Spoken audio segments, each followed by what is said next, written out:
ನಾನು 40 ವರ್ಷದಿಂದ ತಗೊಂಡಂತ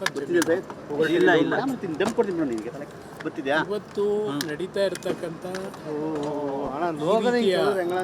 ನಡವಳಿಕೆಗಳಿದೆಯಲ್ಲ, ಕಾನೂನಿನ ವ್ಯಾಪ್ತಿ ಒಳಗೆ ಹೋರಾಟ ಮಾಡ್ತೀನಿ. ಯಾರು ಏನು ಗಾಬರಿ ಆಗಬೇಕಾಗಿಲ್ಲ. ಆದರೆ ಒಂದು ಸತ್ಯಾಂಶಗಳನ್ನ ತಿಳಿದು ವರದಿ ಮಾಡಿ. ಇದರಲ್ಲಿ ನಾನು ಯಾವುದೇ ರೀತಿಯ ಅಕ್ರಮಗಳಿಗೆ ಎಡೆ ಮಾಡಿಕೊಟ್ಟಿಲ್ಲ. ನನ್ನ ಜೀವನದಲ್ಲಿ ಅದು ಮಾಡದೇ ಇರತಕ್ಕಂಥವನು ನಾನು ಈ ರಾಜ್ಯದಲ್ಲಿ 2 ಬಾರಿ ಮುಖ್ಯಮಂತ್ರಿಯಾಗಿ ಇವತ್ತು ಈ ರೀತಿಯ ಈ ಸರ್ಕಾರದ ದಬ್ಬಾಳಿಕೆಗಳನ್ನ ಏನು ನಡೀತಾ ಇದೆಯಲ್ಲ, ಬೆಂಗಳೂರು ನಗರದಲ್ಲಿ ಯಾವ್ಯಾವ ರೀತಿ ಲೂಟಿ ಮಾಡಿದ್ದಾರೆ.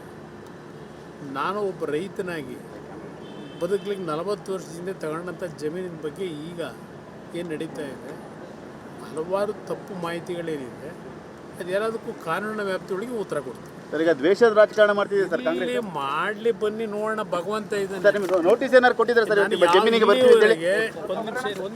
ನೋಟಿಸ್ ಏನಾರು ಕೊಟ್ಟಿದ್ದಾರೆ ನಿಮ್ಮ ಜಮೀನ್ ಹತ್ರ ಬರ್ತೀವಿ ಅಂತ ಹೇಳಿ? ಇಲ್ಲಿಯವರೆಗೆ ನಾನು ಯಾರು ಏನು ನೋಟಿಸ್ ಕೊಟ್ಟಿಲ್ಲ. ನೋಟಿಸ್ ಕೊಡದೆ ಅಟ್ಲೀಸ್ಟ್ 1 ನಿಮಿಷ ಇರಪ್ಪ, 1 ಮಿನಿಟ್.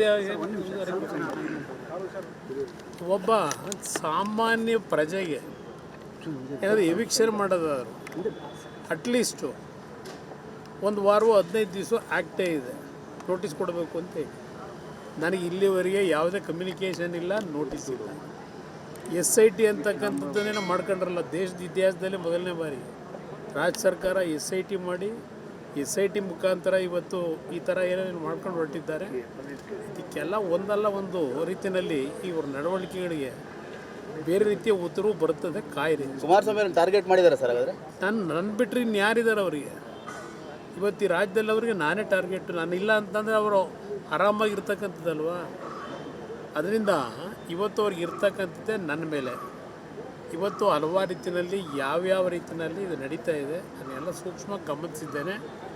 40 ವರ್ಷದ ಹಿಂದೆ ತೆಗೆದುಕೊಂಡಂಥ ಈ ಭೂಮಿ 100 ಬಾರಿ ತನಿಖೆ ಆಗಿರಬೇಕು, ನಡೀತಾನೆ ಇದೆ 40 ವರ್ಷದಿಂದ.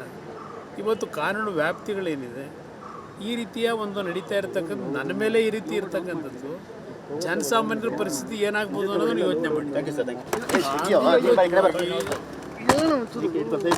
ನಾನು 40 ವರ್ಷದಿಂದ ತಗೊಂಡಂಥ ಇವತ್ತು ನಡೀತಾ ಇರತಕ್ಕಂಥ ನಡವಳಿಕೆಗಳಿದೆಯಲ್ಲ, ಕಾನೂನಿನ ವ್ಯಾಪ್ತಿ ಒಳಗೆ ಹೋರಾಟ ಮಾಡ್ತೀನಿ. ಯಾರು ಏನು ಗಾಬರಿ ಆಗಬೇಕಾಗಿಲ್ಲ. ಆದರೆ ಒಂದು ಸತ್ಯಾಂಶಗಳನ್ನ ತಿಳಿದು ವರದಿ ಮಾಡಿ. ಇದರಲ್ಲಿ ನಾನು ಯಾವುದೇ ರೀತಿಯ ಅಕ್ರಮಗಳಿಗೆ ಎಡೆ ಮಾಡಿಕೊಟ್ಟಿಲ್ಲ. ನನ್ನ ಜೀವನದಲ್ಲಿ ಅದು ಮಾಡದೇ ಇರತಕ್ಕಂಥವನು ನಾನು ಈ ರಾಜ್ಯದಲ್ಲಿ 2 ಬಾರಿ ಮುಖ್ಯಮಂತ್ರಿಯಾಗಿ ಇವತ್ತು ಈ ರೀತಿಯ ಈ ಸರ್ಕಾರದ ದಬ್ಬಾಳಿಕೆಗಳನ್ನ ಏನು ನಡೀತಾ ಇದೆಯಲ್ಲ, ಬೆಂಗಳೂರು ನಗರದಲ್ಲಿ ಯಾವ್ಯಾವ ರೀತಿ ಲೂಟಿ ಮಾಡಿದ್ದಾರೆ. ನಾನು ಒಬ್ಬ ರೈತನಾಗಿ ಬದುಕಲಿಕ್ಕೆ 40 ವರ್ಷದಿಂದ ತಗೊಂಡಂಥ ಜಮೀನಿನ ಬಗ್ಗೆ ಈಗ ಏನು ನಡೀತಾ ಇದೆ, ಹಲವಾರು ತಪ್ಪು ಮಾಹಿತಿಗಳೇನಿದೆ, ಅದೆಲ್ಲದಕ್ಕೂ ಕಾನೂನಿನ ವ್ಯಾಪ್ತಿಯೊಳಗೆ ಉತ್ತರ ಕೊಡ್ತೀನಿ. ಈಗ ದ್ವೇಷದ ರಾಜಕಾರಣ ಮಾಡ್ತಿದೆ ಸರ್ ಕಾಂಗ್ರೆಸ್. ಮಾಡಲಿ ಬನ್ನಿ ನೋಡೋಣ, ಭಗವಂತ ಇದ್ದಾನೆ. ನೋಟಿಸ್ ಏನಾರು ಕೊಟ್ಟಿದ್ದಾರೆ ಸರ್ ನಿಮ್ಮ ಜಮೀನಿಗೆ ಬರ್ತೀವಿ ಅಂತ ಹೇಳಿ? 1 ನಿಮಿಷ. ನೋಟಿಸ್ ಏನಾರು ಕೊಟ್ಟಿದ್ದಾರೆ ನಿಮ್ಮ ಜಮೀನ್ ಹತ್ರ ಬರ್ತೀವಿ ಅಂತ ಹೇಳಿ? ಇಲ್ಲಿಯವರೆಗೆ ನಾನು ಯಾರು ಏನು ನೋಟಿಸ್ ಕೊಟ್ಟಿಲ್ಲ.